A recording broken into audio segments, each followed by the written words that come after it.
Bom, pessoal, nós não, estamos ainda vendo o assunto geral, que é trabalho e sociedade.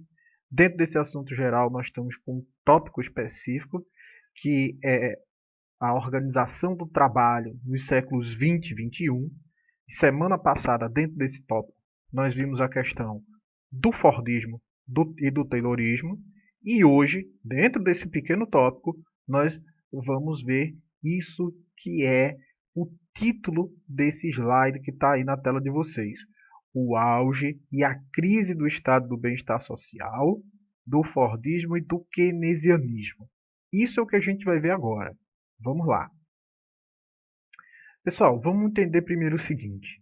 Pegando o que a gente já viu do Fordismo e do Taylorismo.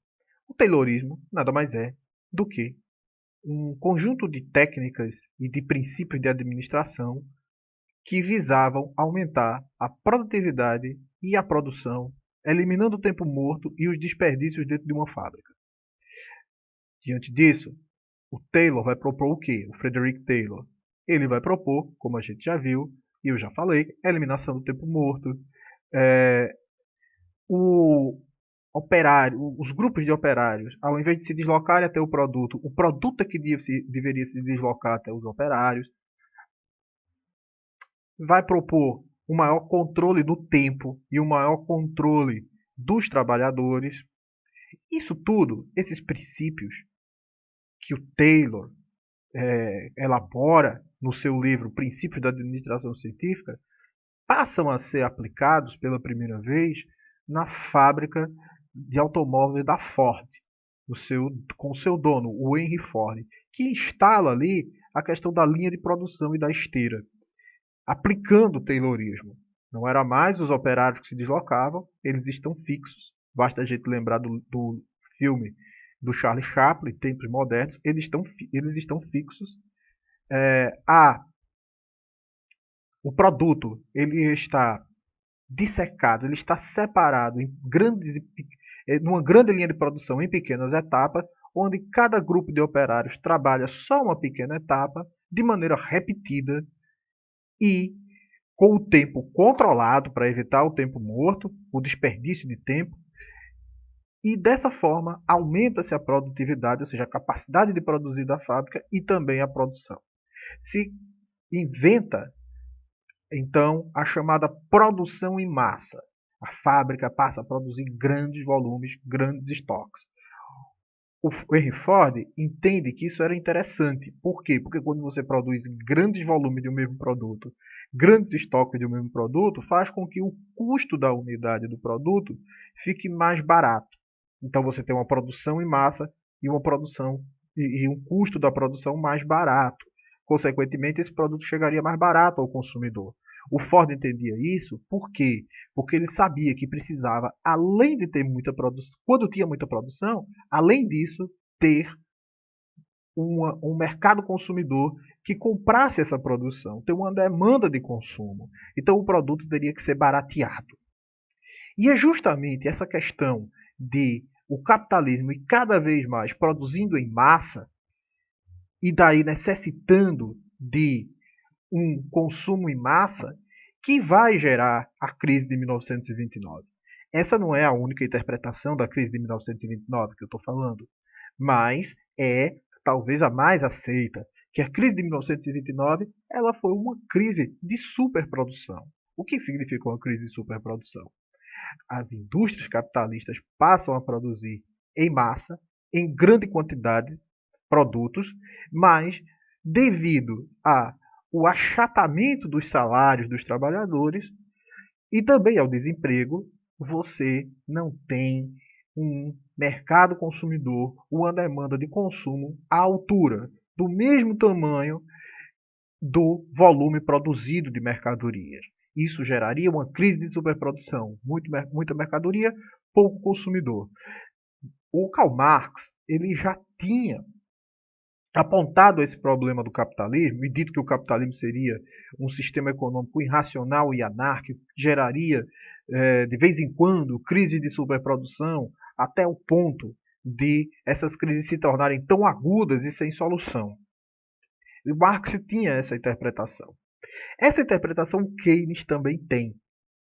Sendo que o Marx ele entendia que essa tendência ao capitalismo, repito, tendência, não era certeza, essa tendência ao capitalismo gerar crise de superprodução poderia destruir o próprio capitalismo, segundo Marx. O Keynes também entende isso. Mas o Keynes ele dá um passo diferente do Marx, porque o Keynes ele vai elaborar um conjunto de, é, de aconselhamentos econômicos no sentido de tentar consertar esse problema do capitalismo. Ele vai, através de um livro chamado Teoria Geral do Emprego, do Juro e da Moeda, ele colocará ideias que ajudarão a superar a crise de 1929 e também de mudar a organização do trabalho do seu tempo. Então vamos a elas. Bom, tá aqui, antes da gente ir às ideias do Keynes, eu botei aqui um desenho, um cartoon, que mostra o que seria uma crise de superprodução. De um lado você tem um empresário com muitas mercadorias e do outro você tem um grupo de trabalhadores que está desempregado, que não tem como comprar, e isso é uma crise de superprodução. Muita mercadoria, pouca demanda. Bom, também aqui você tem um gráfico, antes da gente ir para as ideias do Keynes, um gráfico que vai mostrando como a crise de 1929 ela atingiu os Estados Unidos, que foi o centro dessa crise. A gente vai vendo de como a curva de desemprego entre 29 e 1933 ela atinge, vocês estão vendo aí o gráfico, a economia americana que sai de 1 milhão de desempregados em 1929 e em 1933 atinge 12 milhões de desempregados. Sai de 1 para 12 milhões. Esse era o quadro do capitalismo. Parecia se confirmar ali aquela tendência que o Marx falou que poderia acontecer, uma crise tão aguda que o capitalismo não se recuperasse dela. O Keynes vai entender o seguinte, que numa crise daquele tamanho, não tinha como os empresários capitalistas sozinhos resolverem ela. Por que não tinha como eles sozinhos resolverem a crise? Porque numa crise daquele tamanho, o empresário tende, ao invés de gastar e reinvestir o seu dinheiro, temeroso de perder o seu investimento, ele tende a se retrair. Ele tende a não investir. Então, como recuperar a demanda? Como recuperar a possibilidade dos consumidores consumirem, terem renda para consumirem? E aí o Keynes vai concluir que não seria o mercado sozinho, os capitalistas, os donos de indústrias sozinhos que iriam resolver aquilo. Só o Estado poderia resolver. E como é que o Estado iria resolver para o Keynes? O Estado iria resolver da seguinte forma, investindo dinheiro. O Estado teria que investir, por exemplo, em obras públicas, construir estradas. Quando ele construísse estradas, ele teria que contratar pessoas. Contratando pessoas, ele teria que pagar salário. Pagando salário, ele já recuperava parte dos consumidores. Porque as pessoas recebendo salário iriam consumir, recompunha a demanda, fazia com que a economia voltasse a funcionar, construindo estradas, construindo barragens, grandes obras públicas. Não importa, o Estado ele tem que garantir o nível de emprego para o Keynes, numa crise daquela, tem que garantir emprego, renda, salário, para garantir o consumo. Garantido o consumo, poderia o capitalismo voltar a produzir, os consumidores poderiam voltar a comprar e a economia retomaria a sua saúde. Bom, essas ideias de Keynes elas vão ser implantadas nos Estados Unidos, aí por metade da década de 30, pelo presidente Franklin Delano Roosevelt, que ele pega as ideias de Keynes e vai aplicá-las no sentido de salvar a economia americana. Por quê? Porque se observava que o mercado sozinho, que o empresariado americano sozinho, não salvaria. Pior do que isso, você tinha naquele momento no mundo um país que estava intocado, não tinha sido tocado pela crise, isolado e com sua economia crescendo. E era um país comunista, que era a União Soviética. Aquilo fazia os países capitalistas temerem muito. A União Soviética se desenvolvia de maneira, de maneira veloz e volumosa. Então, o que, é que acontece? Era preciso salvar o capitalismo, inclusive do exemplo, para que o exemplo soviético não fosse seguido. Então vamos lá. Dentro das, da política implantada por Roosevelt, inspirada nas ideias de Keynes, estão algumas medidas. A primeira delas, investimentos maciços em obras públicas. Isso eu já falei. Segunda delas, distribuição dos estoques de alimentos agrícolas. O Estado compraria estoques e distribuiria com o povo. À medida que o Estado compra os estoques agrícolas, compra a produção agrícola, ele já faz o quê? Ele coloca dinheiro na mão dos agricultores e faz com que os agricultores consumam e façam a economia girar. Controle sobre preços e a produção, para evitar a superprodução na agricultura e na indústria, ou seja, vamos controlar aqui a produção. Não dá para você produzir infinitamente se você não tem consumidores que acompanhem aquela curva de crescimento da produção. É preciso então haver um controle. Quem é que poderia controlar isso? Era o Estado. O Estado que poderia ter a visão do todo. O empresário tinha só uma visão da parte. E o empresário não só tinha uma visão da parte, como ele tenderia a produzir o máximo que pudesse, sem levar em conta o poder de consumo. Então, o Estado teria esse papel. E, por fim, a diminuição da jornada de trabalho como forma de quê? Como forma de abrir novos postos de trabalho para a massa de desempregados. Enfim, essa política do New Deal significa novo acordo. Essa política do New Deal de Roosevelt, baseada em Keynes, ela dá certo. A economia americana começa novamente a se desenvolver e dá um salto com a Segunda Guerra Mundial. Eu vou voltar a um gráfico que está lá atrás, que é esse daqui. Ó. Nesse gráfico a gente tem uma noção mais precisa das coisas. Vamos ver aqui. Quando a gente vê esse gráfico, a gente vê o seguinte. 1929, a queda da Bolsa, o aumento para 1933 de 1 para 12 milhões de desempregados, o New Deal, ainda em 1933, ele diminui de 12 para 6 milhões de desempregados, o que ainda é um número extremamente alto. A recessão continua, 1938, um pico de desemprego, e depois ela vai caindo lentamente, mas ela tem uma queda acentuada em 1940.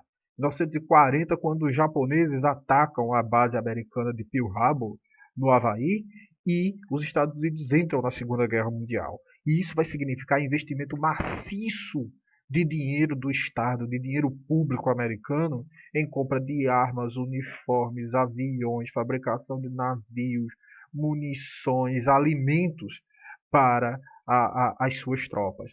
Isso vai criar uma grande indústria de guerra que vai empregar muita gente e vai fazer com que essa gente empregada se torne consumidora. Então, é uma espécie de keynesianismo militar. O Estado passa a investir na economia, mas no setor militar. Isso tira os Estados Unidos do buraco. Vamos em frente. Estávamos aqui. O período que vai da década de 40, sim. Então, o que acontece? Terminada a Segunda Guerra Mundial, ninguém mais acreditava que o mercado se autorregulasse sozinho. Acreditava-se sim nas ideias keynesianas, elas saem fortes, saem fortalecidas. O que as ideias keynesianas diziam? Que o Estado tem que controlar o capitalismo, que o Estado tem que garantir o nível de emprego, o Estado tem que garantir o nível de salário, de renda e também controlar a produção para que a produção não fique muito mais alta do que a capacidade de consumo da sociedade. Então, o keynesianismo ele passa a ser o pensamento econômico predominante no pós-Segunda Guerra Mundial até a década de 70, que essa é a chamada Era de Ouro do capitalismo. E vamos entender ela. Na América anglo-saxônica, e eu estou falando aqui de América anglo-saxônica, Estados Unidos, Canadá, Japão e Europa Ocidental, as taxas de crescimento econômico entre 1945 e início da década de 70 batem recordes. Batem recordes. Estava estruturado o quê? Um Estado que controlava o nível de emprego. Estava estruturado um Estado que não deixava que o desemprego proliferasse em grande quantidade. Também não permitia que os salários fossem rebaixados em grande quantidade. Mais do que isso, era um Estado que, diante do crescimento econômico, cobrava altas taxas de impostos aos seus cidadãos, principalmente os mais ricos, e reinvestia esses impostos em direitos sociais, educação, saúde, moradia, lazer, cultura, etc.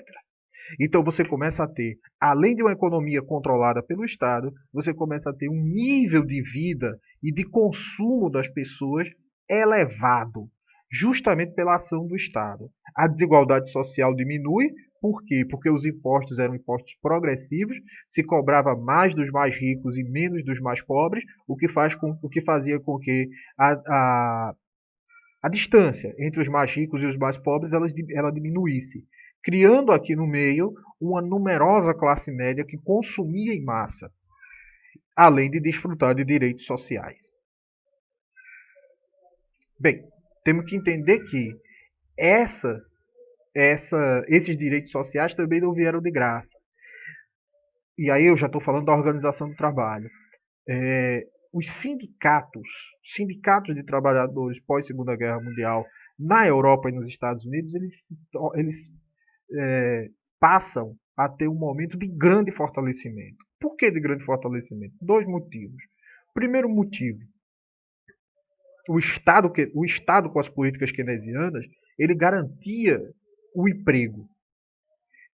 Também as fábricas fordistas, elas eram fábricas imensas, de grande quantidade de operários.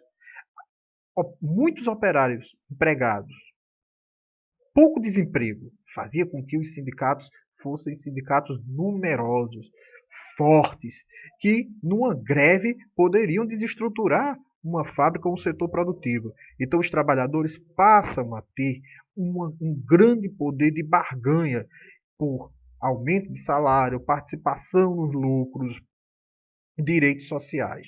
Nesse momento também era o momento da Guerra Fria. E principalmente na década de 40, é o momento de grande prestígio da União Soviética com o fim da Segunda Guerra Mundial.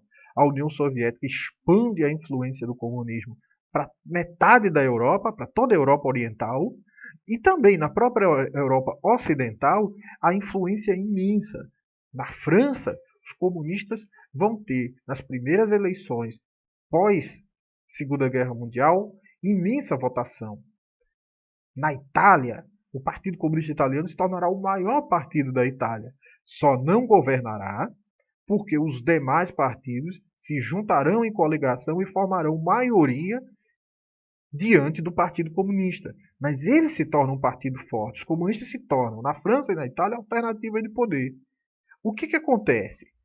Ou o Estado e as burguesias nacionais agiu para neutralizar os comunistas e a possibilidade de revolução, ou o comunismo poderia se expandir. Nessa situação, os sindicatos acabam fazendo o seguinte, uma espécie de chantagem com as burguesias europeias. Ou vocês nos dão direitos, ou vocês instituem aqui uma situação em que nós tenhamos saúde de qualidade e de graça, educação, lazer, moradia, etc. Ou vocês cobram mais impostos dos ricos e redistribuem conosco, ou nós poderemos seguir o exemplo soviético e fazer uma revolução aqui na Europa. Então os sindicatos ganham muito poder nessa situação. Isso é importante dizer porque porque é um momento entre 45 e 1900 e a década de 70, é um momento em que há grandes conquistas para os trabalhadores. Salário, emprego e direitos. Certo? Bom, como eu tinha dito, o keynesianismo ele se torna a política econômica predominante. As políticas keynesianas foram mantidas no pós-guerra, tocadas principalmente pela elevação dos gastos militares a partir da Guerra Fria. Vamos lembrar que quanto maior o gasto militar, maior também o número de empregados e de operários em fábricas de material militar, de material bélico. Isso fazia com que o desemprego caísse e houvesse sempre uma massa de consumidores para consumir aqueles produtos que eram produzidos em grande quantidade nas fábricas fordistas. Os conflitos armados que os Estados Unidos, por exemplo, se metem do final da Segunda Guerra Mundial até a década de 90, são vários conflitos armados, a gente vai ver isso, eles vão propiciar que o operariado americano estivesse sempre empregado, sempre assalariado e sempre pronto para consumir, porque tinha renda.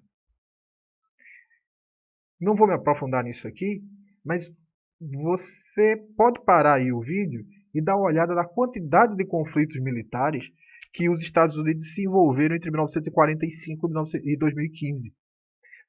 É uma quantidade imensa. Isso vai exigir armamento, alimento, tanque, avião, uniforme, munição, etc. Então isso vai exigir toda uma indústria para produzir isso. Isso vai exigir toda uma massa de trabalhadores empregados que vão ganhar salário, que vão ter emprego e vão consumir, evitando assim as crises de produção. Como eu disse, é um keynesianismo, é o militar. É o Estado gastando, garantindo emprego e renda através de gastos militares. Vamos em frente.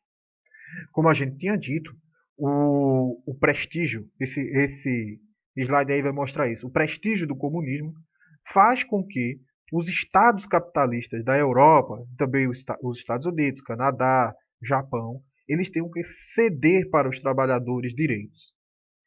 Esses direitos, como nós já falamos, saúde, educação, moradia, lazer, cultura, etc. Esses direitos vêm combinados com altas taxas de impostos sobre a classe média e sobre os mais ricos para sustentar o custo desses serviços públicos e também para diminuir a distância entre os mais ricos e os mais pobres, já que os impostos eram progressivos, mais fortes em cima dos mais ricos e mais fracos em cima dos mais pobres. Isso eleva o nível de vida das pessoas dos países capitalistas desenvolvidos, da Europa principalmente, dos Estados Unidos com menor força, mas na Europa é muito forte. Isso vai passar a se chamar de Estado do Bem-Estar Social, em inglês Welfare State. O Estado do Bem-Estar Social é justamente uma organização do Estado que tem, de um lado, uma condução econômica keynesiana, controlando o nível de produção da indústria, controlando o desemprego. Quando ele aparece, o Estado investe para retomar o nível de emprego, controlando o nível de salário. Essa é uma característica. Do outro lado, uma produção fordista, que produz muitas mercadorias, produz em massa. E consegue produzir em massa por quê? Porque aqui está o Estado garantindo o consumo. E aqui está as empresas produzindo em massa. Isso gera um ciclo virtuoso de muita produção, muito consumo e desenvolvimento econômico. Junto com o quê? Junto com garantias de direitos sociais. Por isso que é chamado de, por muitos sociólogos, historiadores, economistas, período de ouro do capitalismo. Bom, você dá uma olhada aí nesse gráfico e você vai ver a renda dos mais ricos, no caso aí da Inglaterra. Né? Esse gráfico está mostrando a Inglaterra. Veja que entre 1945, ele já vem caindo, né, de 1923, mas entre 1945 até metade da década de 70, quando as políticas keynesianas e do Estado do bem-estar social chegam ao seu fim, você vai vendo que a renda dos mais ricos vai caindo. Por Por que a renda dos mais ricos vai caindo e depois ela sobe? Porque justamente o chamado estado do bem-estar social, que cobra muitos impostos dos mais ricos, está atuando aí. Ele está super taxando os mais ricos para poder construir os direitos sociais. Então sua renda vai cair. Presta atenção, a renda dos mais ricos caindo, a dos mais pobres subindo com a garantia do emprego através das políticas keynesianas, você passa a ter na Europa, nos Estados Unidos e no Japão, e também no Canadá, você passa a ter sociedades cada vez menos desiguais, sociedades cada vez mais iguais. Não sociedades totalmente igualitárias, não estou falando disso, mas onde a distância dos mais ricos para os mais pobres ela é pequena. Bem, a combinação do keynesianismo com o fordismo e com o estado do bem-estar social gerou o período de ouro do capitalismo. Nós já vimos isso, já falei. Mas a existência dessa combinação de keynesianismo, fordismo e estado do bem-estar, ela dependia de três coisas. Primeiro, a diminuição da margem de lucro do capital. O capital não poderia ter uma margem de lucro para o Keynes indefinida. Ele precisaria ter uma margem de lucro com limite. Por quê? Porque era preciso que parte desse lucro voltasse para os salários para garantir o consumo. Era preciso que parte desses lucros voltasse para o Estado para garantir os direitos sociais. Então teria que ter uma diminuição da margem de lucro do capital para existir aquilo. Segundo, a existência da Guerra Fria, que garantia empregos através da indústria de armas. E terceiro, o movimento sindical forte. O movimento sindical forte ele era importante porque fazia com que os trabalhadores tivessem poder diante da burguesia, poder diante do Estado para exigir salários que pudessem garantir o consumo e para exigir direitos sociais que pudessem melhorar o seu nível de vida. Por fim, a partir da década de 70, o estado do bem-estar social começa a ser contestado. Ele começa a entrar em crise. São vários os argumentos. Eu coloquei dois aqui principais. Naquele momento, no início da década de 70, as taxas de lucro dos capitalistas, as taxas de lucro das burguesias europeia, americana e japonesa, elas começam a entrar em declínio. Elas começam a cair. A taxa de lucro começa a cair. A burguesia desses países então começa a tentar reagir àquela taxa, àquilo. Mas não é só a taxa de lucro que está caindo. A produção econômica desses países está caindo. Esses países não estão conseguindo mais desenvolver-se como desenvolviam antes. Então, o que é que as burguesias, junto com os governos desses países, vão fazer? Elas vão começar a fazer o seguinte: olha, não dá para sustentar mais o pleno emprego. Não dá mais para sustentar uma carga de impostos tão alta. É preciso, então, o quê? Aliás, outra coisa, não dá para sustentar também tantos direitos sociais. É preciso diminuir o tamanho do Estado. É preciso que o Estado deixe o empresário demitir.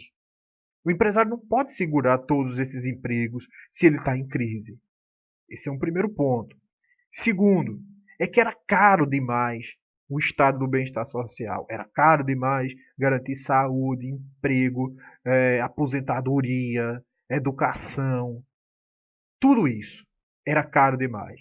Então, era caro demais manter o estado do bem-estar social. E o keynesianismo já não vai seduzir como seduzia antes. Por quê? Porque o keynesianismo significava uma diminuição na taxa de lucro das grandes burguesias, dos grandes empresários, que começam a dinamitar o keynesianismo e suas políticas econômicas. E aí você vai ter na década de 70, na primeira metade da década de 70, um momento de desmanche, de início de desmanche do estado do bem-estar social e de total desuso. Passa a ser cada vez menos usado as políticas keynesianas. Bom, no início da década de 70 você vai ter uma coisa chamada crise do petróleo. Os países árabes, produtores de petróleo, eles aumentam muito o preço do barril. Com o aumento do preço do barril, o que é que você vai ter? Você vai ter crise naqueles países que dependiam do petróleo. Europa, Estados Unidos em menor parte, o Japão também. Essa crise vai fazer com que o estado do bem-estar social ele quebre. Ele não consiga mais sustentar o pleno emprego, que é emprego para que quer dizer emprego para todos. Ele não vai conseguir mais sustentar os níveis de salário e nem os direitos sociais. Começa-se então uma nova fase, que a gente só vai ver na semana que vem. Essa nova fase é o que? O desmanche do estado do bem-estar social, privatizações, muitas empresas estatais passam a ser vendidas, que pertenciam ao governo, passam a ser vendidas. Muitos direitos sociais deixam de ser direitos e passam a ser mercadorias. Não vão ser mais direitos para todas as pessoas, mas vão ser mercadorias apenas para aquelas que podem comprar. Então você vai ter uma nova fase, o chamado neoliberalismo. E com o neoliberalismo, o antigo Fordismo, que produzia em massa para o consumo em massa, vai ser substituído por uma nova organização do trabalho e da produção, que será chamada de toyotismo. Mas isso é só na semana que vem. A gente fica então por aqui com o seguinte resumo. Entre 1945 e 1970, predomina no capitalismo um tipo de política econômica chamada de keynesianismo. O Estado deveria garantir emprego, renda e a demanda para o consumo de massa que era produzido nas indústrias fordistas. Paralelo a isso, os trabalhadores ganham direitos sociais. Ganham direitos sociais graças à organização sindical, ao perigo do comunismo e também aqui o capitalismo, dentro das políticas keynesianas, ele entendia que os trabalhadores deveriam ter níveis salariais altos para poder consumir. Então, isso tudo vai gerar esse chamado período de ouro do capitalismo, entre 1945 e o início da década de 70. Eu vou parando por aqui.